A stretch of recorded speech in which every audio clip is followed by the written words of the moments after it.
ਜਗਾੜ ਵੇਖ ਲਓ ਇਹਨਾਂ ਦੀ। ਆ ਪਿੱਛੇ ਵੀ ਡਿਕਸਾ ਪਾਈ ਜਾਂਦਾ ਬਹਿ ਗਈ ਨਿਕਲ ਗਿਆ ਜੀ। ਪਿੱਛੇ ਟਰੈਕਟਰ ਵੱਡਾ ਹੈ ਅਸਲ 'ਚ।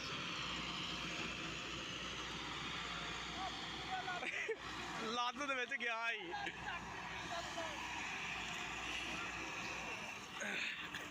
ਆ ਉਹਨੂੰ ਖਿਲਾਰ ਲਓ ਏ। ਚੱਲ ਜਾਣ ਦੇ ਹੁਣ।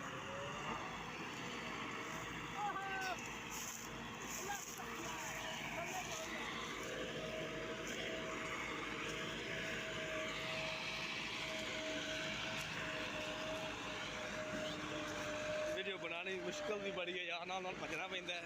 ਉਸਤਾਦ ਬੱਗੇ ਨੇ ਅੱਗੇ ਖਿਲਾਰਿਆ ਵਿੱਚ ਕੀਚੇ ਨਾ।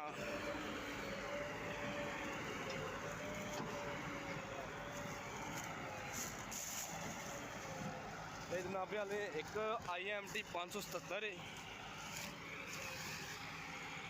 375 ਕਿਨੂੰ ਕਹਿੰਦੇ ਨੇ, ਪਿਛਲਾ 85 ਹੈ। ਗੰਨਾ ਹੋਏਗਾ 300 ਮਾਨ ਉੱਤੇ ਹੀ ਹੋ ਜਾਏਗਾ, 10 ਮਿੰਟ ਘੱਟ ਹੋ ਜਾਏਗਾ। ਇੱਕ ਤਾਂ ਯੂਟਿਊਬਰ ਬੜੇ ਕਮਲ ਲਾਉਂਦੇ ਨੇ ਵਿੱਚ ਆਉਣ ਤੇ।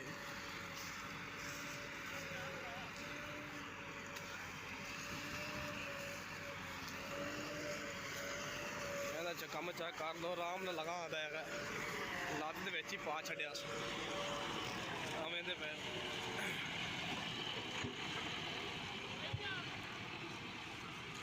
ਕੀ ਬਣਿਆ ਜੀ? ਚੱਲ ਢਾ ਕੇ ਲਾ ਫਿਰ। ਚੱਲ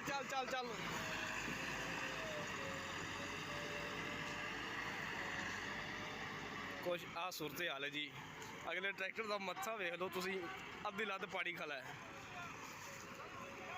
ਅਸਲ 'ਚ ਮਗਰ ਡਿਕਸਾਂ ਨੇ ਨਾ ਜ਼ੋਰ ਲਾਉਂਦਾ ਤਾਂ ਅੱਗੋਂ ਚੁੱਕਿਆ ਜਾਂਦਾ ਹੈ, ਸਲਿੱਪ ਹੋ ਜਾਂਦਾ ਹੁੰਦਾ। ਠੀਕ ਹੈ ਅੱਜ ਤਾਂ ਡਿਕਸਾਂ ਵੀ ਨਹੀਂ ਲਾਈਆਂ, ਭੌਣ ਨੇ ਸਲਾਮੀ ਕਰਾਈ ਲਿਆਂਦਾ ਜੀ। ਇਹ ਫੁੱਲ ਨਜ਼ਾਰੇ ਲਓ। ਅਗਲੇ ਤਾਂ ਘੱਟ ਨੇ, ਪਿਛਲੇ ਟਰੈਕਟਰ ਤੇ ਜ਼ਿਆਦਾ ਨੇ।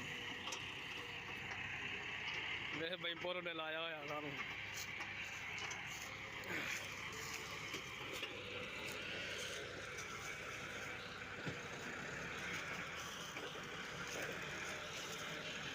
ਚੱਲ ਓਕੇ ਹੋ ਗਿਆ ਜੀ, ਡਨ ਹੋ ਗਿਆ।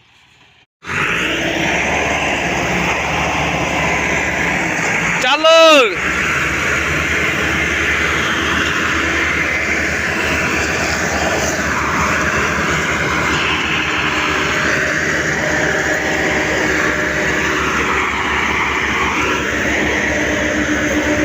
ਪੈ ਗਿਆ।